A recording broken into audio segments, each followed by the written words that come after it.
Isang magandang bagong taon sa inyong lahat. Ito po ang January 3, 2022 edition ng The Stock Market Today. Sabi nga nila, bagong taon, bagong pag-asa. Ito po ang joining ko, Benji Chidoro. Ako po ay isang retired bank officer na nagsimula mag-invest sa Philippine stock market in 2007. I do this report every day. Sinimulan ko po noong August of last year. I also report the latest news on your favorite and most active stocks. If you like the content, I invite you to subscribe to my channel. At kung hindi nyo pa napapanood yung aking interview kay Ms. JD, nandito po sa aking one of the videos nung December 30.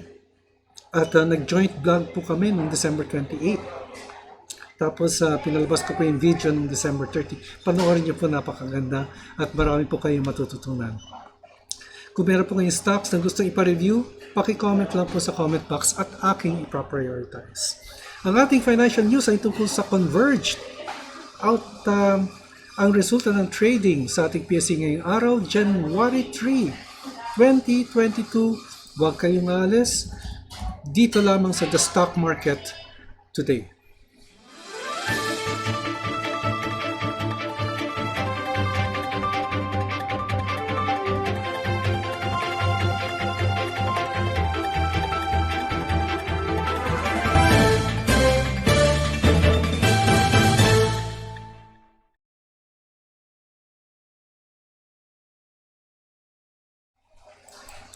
So let's go to our business news at tingnan po natin yung news headlines natin from the business world. Virus pulse policies seem to sway market in 2022. Then firms go public in tandem with country's recovery, sabi ng mga analyst. Hybrid work set up to stay, says communications firm Poly. Alam niyo po na alert level 3 na po tayo hanggang January 15. Kaya ingat-ingat lang po tayo dahil kumakalat na naman po ang COVID-19. Okay? And then, this is our main news. Investors buy CONVERGE after top bond rating international network expansion.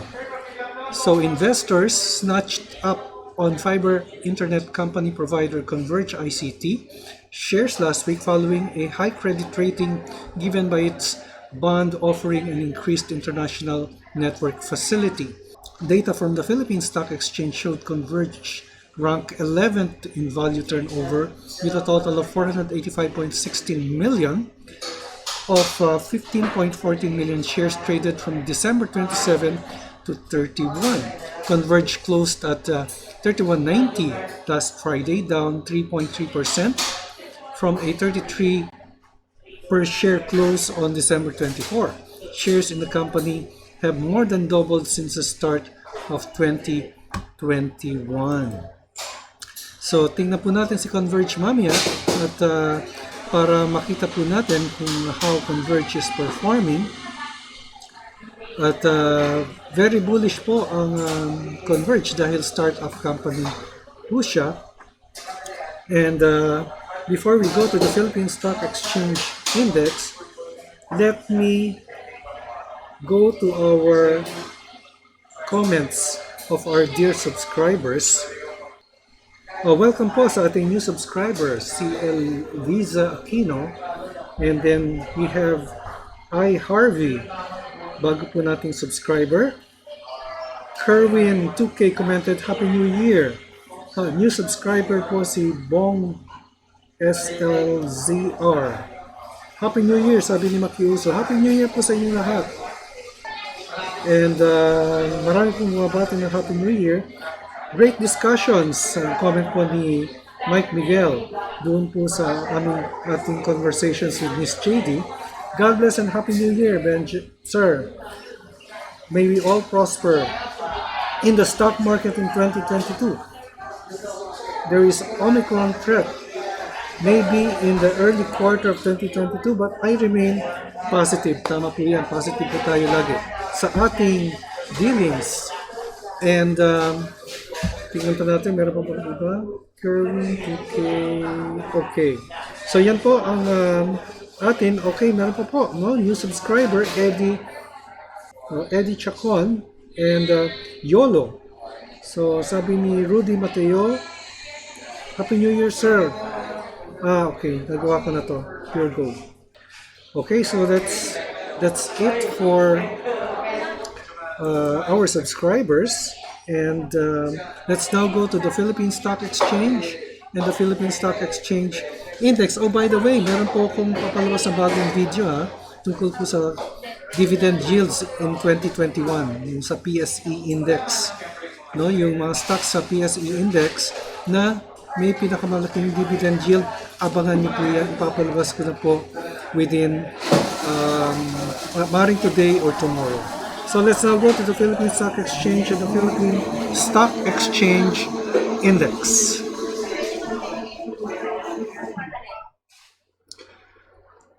So the PSE Index declined by 81.36 points. That's 1.14% down to end at 7041.27.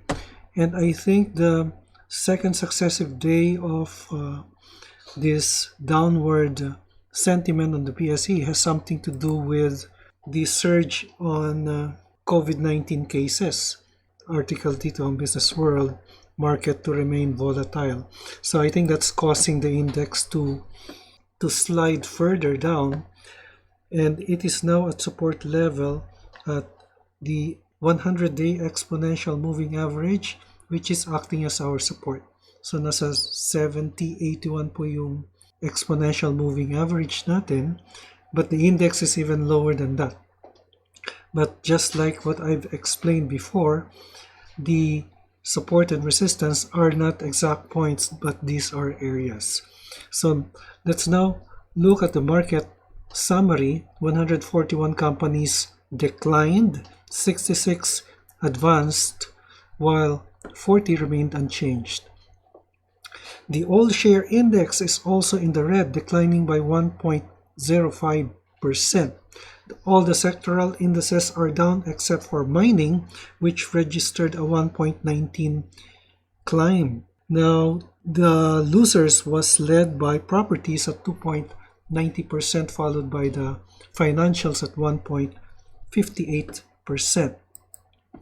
On the market status, we will be reviewing the 6 most active stocks which figure today in today's trading. That's Metrobank, CONVERGE, SM, SPNEC or Solar Power Nueva Ecija. Then we have GTCAP. Finally, we have BDO. So let's now look at Metrobank, the top traded stock today. Okay, it had a decline of 1.7 or 1 peso 70 to end at 54, but on December 29 it reached a high of 57.10, so it's down by a few pesos, but the closing price is still above our moving average, which is at the 50-day exponential moving average of 51. So yun po yung pinaka-support po natin, pero above pa rin po yung presyo niya sa ating moving averages.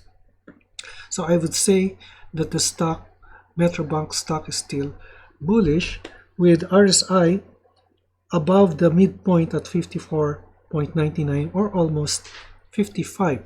Then we have CONVERGE. Si CONVERGE naman, just moving sideways.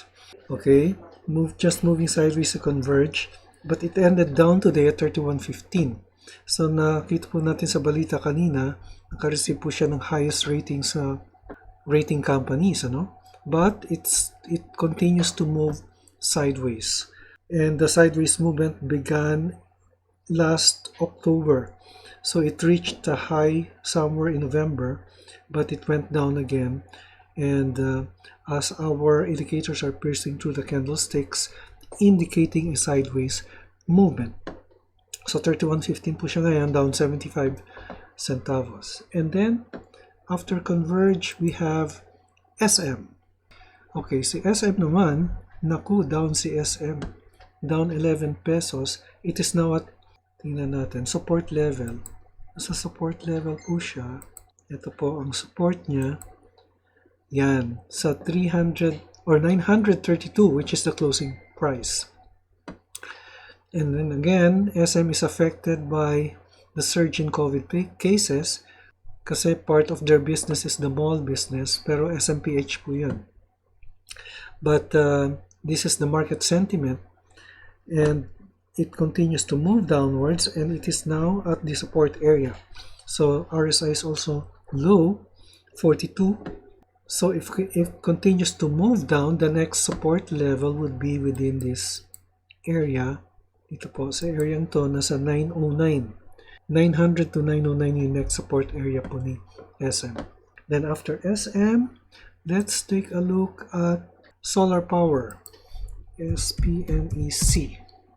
Okay, so it's just consolidating in the 130 area. There was a breakout of sorts here on December 27, but nagkaroon po ng profit taking on December 28 and 29.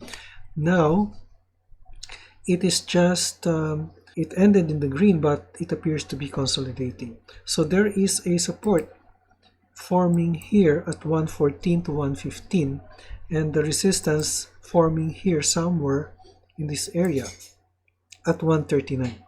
But it's too early to tell since our data is just of 1 or 2 days. So it's just too early to tell on the support and resistance. Then after solar power, we have GTCAP. Ngayon si GTCAP, naku, bearish din siya. 4th day of successive downward movement under the candlestick. So, tingnan natin. The support, well, again, this is support level again. This is still support level at 520 hanggang 512 po yung support niya. So, it continues to move downwards. Natin, meron bang news dito? But declaration of cash div, wala. Just market sentiment. RSI is at 34, close to oversold levels. Yan po si GTCAP. Wala naman po siyang ibang news except the negative sentiment prevailing in the market. And then, after GTCAP, finally we have BDO. Si BDO naman ay also moving sideways. So, you'll see yung ating pinaka-support level po dito, yung 100-day exponential moving average, ay the closing price is now below that average, indicating a bearish sentiment. So second red day na po ni BDO with RSI at a low 41 points. So support level po si BDO with, tingnan natin, resistance is here, but we're more concerned on if the support will hold, because the 100-day exponential is 121, the closing price is 120, just slightly below the average. Yan po ang ating report sa stock market, ika-3 ng Enero 2022. Ito po si Benji Chadoro, nagpapaalala, mag-ingat sa COVID, mag-ingat sa scam, an investment in knowledge pays the best interest. Abangan niyo po ang aking segment sa top 10 dividend stocks na aking pong ipapublish later on. Hanggang sa muli, stay safe, God bless, and bye for now.